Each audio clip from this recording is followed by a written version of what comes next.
Third round of the quarters. Quarters. You were in the quarterfinals of the Phillip Island tournament, which is going on here at Melbourne Park, concurrently with the Australian Open, which is, okay, by definition, strange. You have been blessed in your comeback with possibly playing the two worst players for timing within a week in Shea Suway and the American Shea Suway, Madison Brengle. And then you had to deal with seagulls, poop, and bugs, and cramping, and everything else last night after a retirement from your opponent today, which was relatively. So could you just describe perhaps the last 24 hours and describe this very surreal evening that we all had, including me, who took some poop on the head for you, on 1573 Arena. Yeah. Well, I remember telling my coach yesterday, I'm like, ever since I got to Australia, I haven't had the best luck. Things have been kind of against me in a way. I don't like to look at things like that, but if you take in like the 2-week quarantine, I couldn't play the first tournament. And like you said, I had two of the craftiest players. Even Mihaela too, it was hard to get a rhythm with her. She's also lefty too. Mm-hmm. And then Madison Brengle, that was really, really tough. On top of that, there were many animals and insects going Friends around. from the animal kingdom?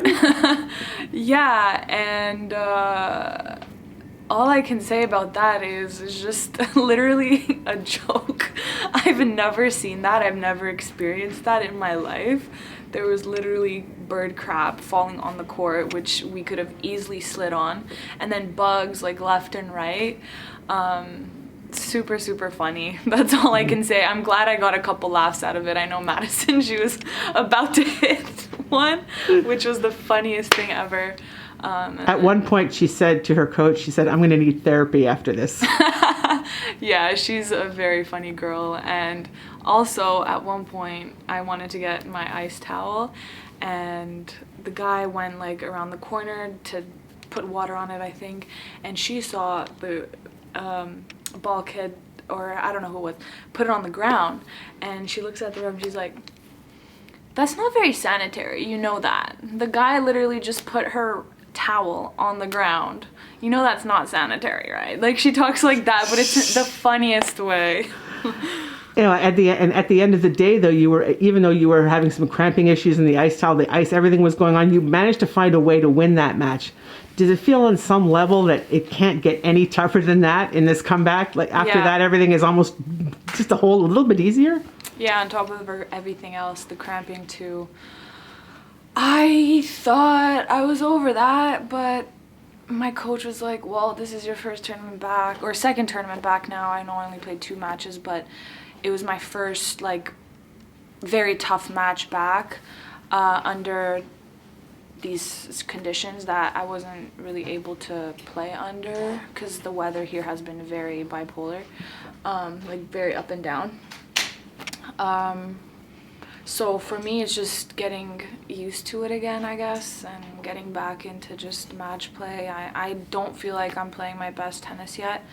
I still feel pretty rusty, but I have to trust the process. That's all I can say. Well, the fighting spirit was still there last night. The fighting spirit, that I know is still there. At one point, I think that your physio was saying believe, Bianca, and you said, I'm trying. Is that the toughest part right now? I think the toughest part right now is not believing, but it's just gaining back my confidence and getting back into match play, basically. I want to enjoy that process. It's hard when I'm not playing my best and I'm playing the 250 instead of Australian Open. Like that's pretty hard too, but like I said, I just have to keep believing, like my physio's saying, and trust the process. One last question. You have Irina Begu up next, and if nothing reminds you of how great things were in 2019, I think it's probably Irina Begu, because we had a double header with her at Indian Wells and at Miami. Yep. Right? Yeah, those were very tough matches. First round at Indian Wells and first round in Miami. She wasn't making it easy for me, especially in Miami too. She had a couple match points. I came back. That was super, super tough, but I know what to expect. It's been, I mean, a year and a half. Things can change, but I have a good feel of how I want to step on the court, what I want to execute, and what she's going to bring on the table as well. So I'm ready. I'm excited. And you felt okay today after the sort of cramping issues last night today Yeah. against DS while you were playing? Yeah, Yeah. I did. Okay, thank you, Bianca.